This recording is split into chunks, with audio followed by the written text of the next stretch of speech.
Do you know, it was the start of a different life. I actually stopped smoking marijuana. I stopped drinking alcohol, and my partner was not happy. He was not happy at all. And I tried to explain it to him, but he was just get very, very angry. And so then we moved up into the rainforest, and that was about an hour behind Coffs Harbour. And even though we moved in the rainforest, I continued to read the Bible. And so my journey of becoming a Christian, my journey of understanding natural therapies basically goes hand in hand. And there's a lovely verse, it's Psalm 6 verse 8, and I made it mine. God says, I will instruct thee and teach thee in the way that thou shalt go. I will guide thee with mine eye. And I read that and I claimed that.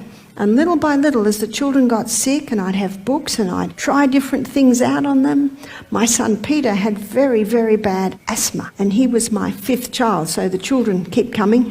We've got a few more children now. And Peter's birth was quite amazing because they thought I had a long time to go, and my baby came quickly and I just delivered him myself. In fact, they came into the room and there I was holding the baby's head. They nearly hit the roof. But I didn't realise that Peter was going to become very, very ill. In fact, I think it first happened when he got a cold about 5 months old, and he went into breathing distress. And I just burst into tears. This child could hardly breathe. And so I took him to the doctor because I tried the garlic on the feet and I tried the poultices, all the other things I'd tried, but it didn't do a lot with Peter. And they said, Peter has asthma. He's got severe physiological asthma. He will need Ventolin. So when I went into the hospital, they would give him Ventolin and that would open the bronchioles. And then I read an article in the paper and it said Ventolin reduces lung capacity. I thought my asthmatic son needs all the lungs that he can get. How come Peter got asthma? Well, my sister and my father both have asthma. My sister was 8 years younger than me and I used to sit by her bed. She was my baby. I used to read to her. I used to stroke her. I saw ambulance come to our house and take her to hospital.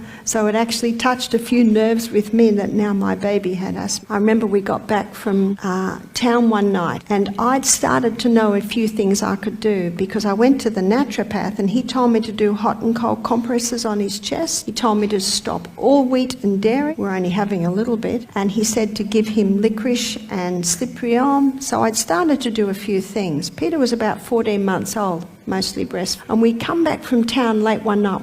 Now we're way up in the mountain and there was a storm. And when you're up in the mountains and you don't have electricity and there's a storm raging and you got 5 kids, I've got the baby. It's quite a thing to get them out of the van and into their bed. And I could see that Peter was struggling with his breathing. You see, his nostrils would flare with every breath. From his neck, his hips, body would go like this with every breath. It's so scary. And I said to my partner, he's very ill. We need to take him to hospital. And he said, no, he's not that bad. We can't. Look at the storm. The kids are all asleep. He'll be all right. And he went to bed. Now, for me to do hot and cold, I have to put him down and get everything ready. But if I put him down, he would get distressed and then his breathing would get worse. So I thought, what do I do? I'm in the rainforest. I can't do anything. I thought, I'll go to bed, I'll sit up, and I'll just hold Peter and I'm going to pray all night and fight for the life of my child. There was nothing else I could do. My hands were totally tied. So I sat there and I just started praying, Father in heaven, child.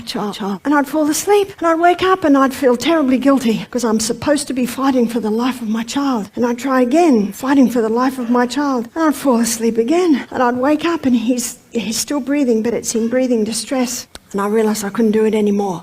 I kept falling asleep. I was failing my post. So I did something that it's very, very hard to do. I just said, Father in heaven, you can have. It's very hard to do that. I said, he's yours. Just take him. And of course, I, in my humanity, thought I was killing my child. But I knew I couldn't stay at my post anymore. So I just surrendered him to God. I said, take him. He's yours. And I fell asleep. And I woke up in the morning and Peter was still alive. And he had no more breathing. No person on the planet knows what happened that night. No one knows. You don't tell anyone. Who do you tell? My mother was dead. Maybe she would understand. My partner, he wouldn't understand. He'd probably think I was silly. And you just get up in the morning and you thank God that he didn't. And you just go about your day. You do the washing and you fix it. You know, he watches everything that you do. And he sends angels to help you.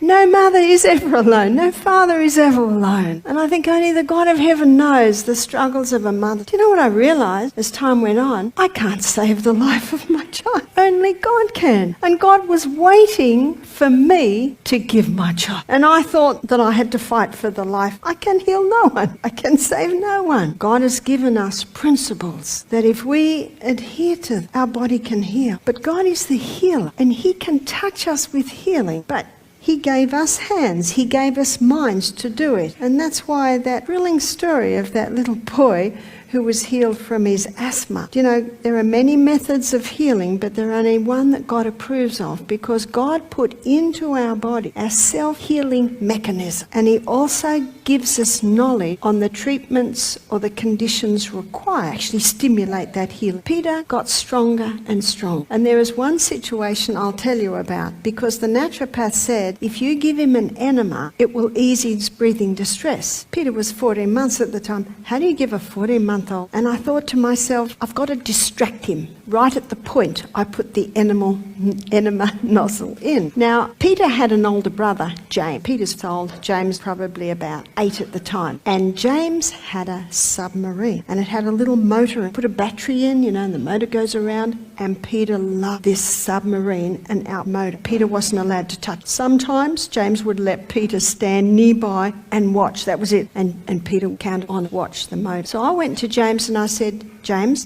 Peter's very sick and we need to give him an enema and I need to distract him. Would you agree for him to just hold the motor and we'll put the propeller on just as, and James. And it's very important, parents, to work with the will of, I'm not going to take that. I need to show my son respect. This is a valuable toy. Here, I said, thank you. So we set everything up, laid Peter on the floor, got the towels, got the enema kit, and I nodded to James, and James gave Peter it's like a little cylinder propeller. Peter looked at it. He looked at James. He looked at me. He's not allowed to touch this thing, and he's allowed to touch it. Just as I'm about to insert the enema, I nodded to James and he turned the little knob or whatever and the propeller started going round and Peter went, and you could have done anything to Peter at that point.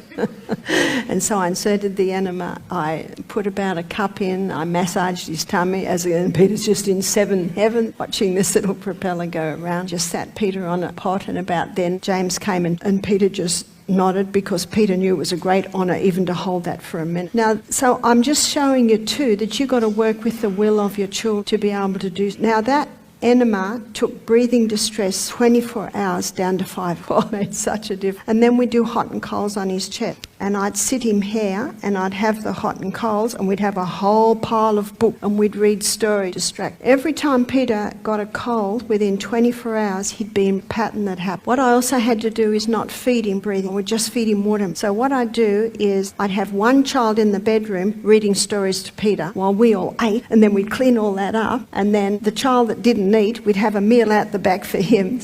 Because, you can't say to a child, you can't have this meal while everyone's...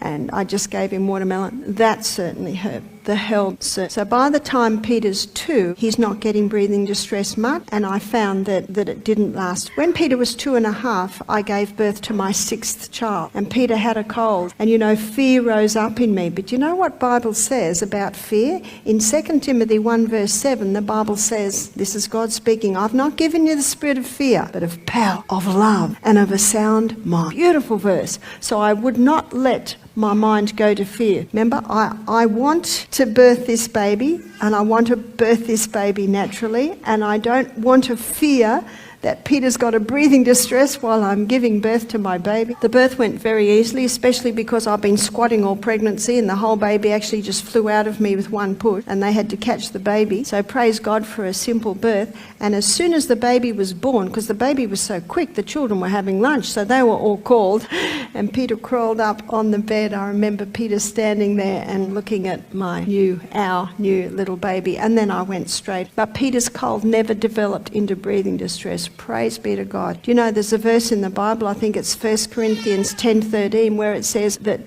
there's no temptation taken you, but such as is common, and God will not tempt you above what ye are able. And with that temptation, he'll make a way of escape that you may be able to bear. At the age of 2.5, Peter's not having asthma anymore. In fact, he never had asthma. Now, he had severe physiological asthma. At the age of 7, the naturopath called me. He said, Barbara, I'm about to speak at the Asthma Foundation. I want you to tell me the details of Peter, because he said, you know more about asthma than I do. He said, Peter's the worst case I have ever seen. So I told him what I did. I told him about the herbs that we'd stop. I told him about plantain. Plantain, you'd see it out in the grass. It's a herb that's an expectorant. I used to give Peter a lot of plantain. I'd boil it up, put a bit of lemon and honey, and he loved his plantain tea, and it strengthens lungs. So there's a whole lot of bits and pieces I did. 3 days later, the naturopath rang me. He said they were a little bit hesitant at first, but he said after a while the people softened and listened to what I had to say. I think he just told the story of Peter. He said,